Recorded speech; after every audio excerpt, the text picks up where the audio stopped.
Welcome back to the channel, dear friends. I'm so grateful you've joined us again today. Whether you're returning to continue this path of discovery or visiting for the first time, this is a place of reflection, sincerity, and deep spiritual inquiry. In today's video, we'll uncover the truth behind a question that has captivated countless practitioners and spiritual seekers for generations. Can 3 years of faithfully reciting the great compassion mantra truly dissolve all past karma? Is it just a devotional dream, or is there a deeper, disciplined process that leads to transformation? We'll explore the answer, not just through doctrine, but through real-life stories, ancient teachings, and the lived wisdom of those who dared to test this path with everything they had. And most of all, we'll discover that the mantra itself is not the magic. The person who recites it with integrity, intention, and purity is where the miracle begins. Let's start with the great compassion mantra itself, also known as the Dharai of Thousand-Armed Avalokitesvara.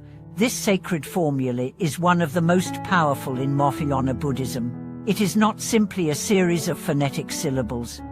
It is a transmission of intention, a vibrational blueprint encoded with the boundless compassion, wisdom, and power of Avalokitesvara Bodhisattva. Reciting it is not a performance.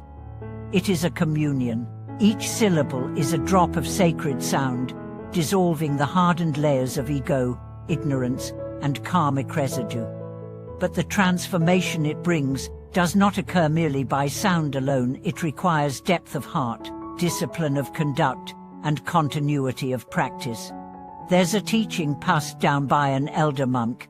If you recite the great compassion mantra 108 times a day for 10 consecutive days without fail, without compromise, while upholding moral precepts and purifying your intentions, the karma of countless lifetimes begins to melt like ice under sunlight. At first glance, this seems almost mythical, but the stories tell otherwise. Let us begin with the journey of a woman named Lin. She lived in northeastern China, raising 2 children while caring for her ill husband. Her life had been shadowed by tragedy. Her brother died young, her father had taken his own life, and her business had collapsed due to betrayal. When she encountered the great compassion mantra, she felt drawn to it not by understanding, but by an unexplainable pull.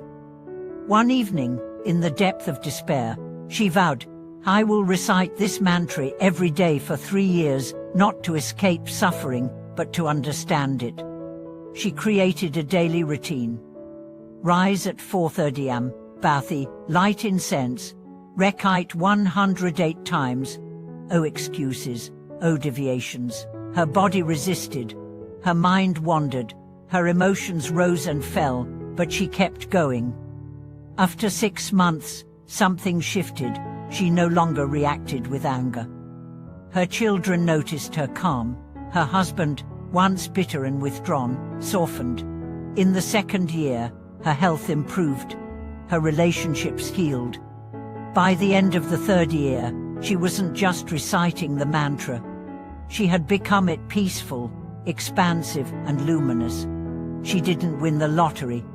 She didn't become famous, but she said, "I was released, not from the world, but from the prison of my own mind." This is the essence of transformation. The mantra didn't fix her life, it changed her inner response to it.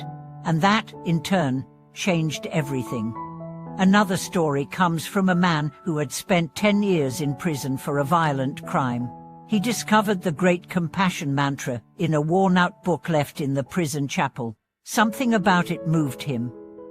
He began reciting it silently each night. No one taught him. He stumbled through the pronunciation, but he was sincere. Over time, his nightmares eased. He stopped getting into fights. Other inmates started seeking his advice. One said, "He walks like the walls aren't there anymore." When she was released, he continued the practice.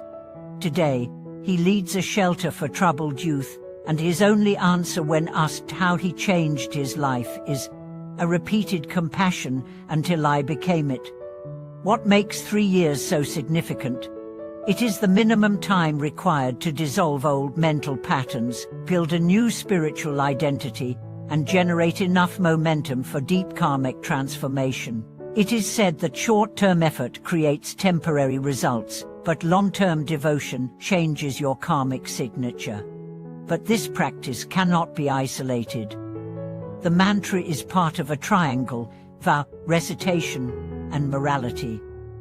If you chant beautifully but live dishonestly, the effect is diluted.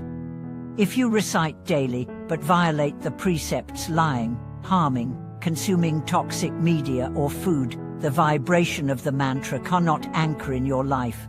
True transformation comes when body, speech, and mind align with the sacred intention of Avalokitesvara. Let's speak of vows. A vow is not a wish, it's a soul-level contract. When you say, "I will do this every day for 3 years," you are not just setting a goal. You are creating a karmic promise, and like all contracts, breaking it has consequences, not from the outside, but from within. Your own inner integrity begins to fray. This is why the practice demands not only inspiration, but responsibility. But what if you miss a day? Does everything collapse? No. If your failure is due to unavoidable circumstance, and your heart remains pure, you can restore the vow with reverence. But carelessness, laziness, or deception weaken the field. The mantra is alive. It responds to how you hold it. And what about the mantra's effect on karma? Can it truly erase all of it? The answer is nuanced. Karma is not a punishment system, it is a resonance system. When you change your inner frequency, old patterns that no longer match begin to dissolve. It's not that the past disappears, it's that it no longer defines your experience. You stop reacting. You start choosing. That's liberation. The Great Compassion Mantra accelerates this process, not by bypassing karma, but by healing your response to it. You stop perpetuating harm. You generate merit. You become a vessel of light in a world full of fear. One elderly practitioner described it like this: "I used to think the mantra was cleansing my soul.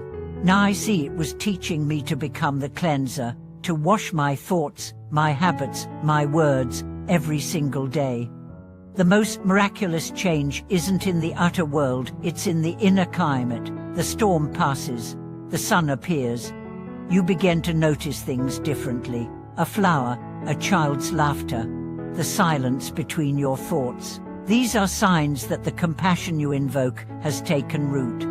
So should everyone recite the Great Compassion Mantra. If you are ready to be transformed, not just protected, not just rewarded, but truly transformed, then let's begin. Begin humbly, begin consistently. Begin with your whole heart. 3 years is only the beginning, but it is enough to change a lifetime. In our next chapter, we'll go deeper into how different practices connect to specific karmic conditions, and how mantra, precept, and service form the most powerful trio for soul evolution. Thank you for watching this video. May the compassion of Avalokitesvara uplift your path, and may your every step be a mantra of peace.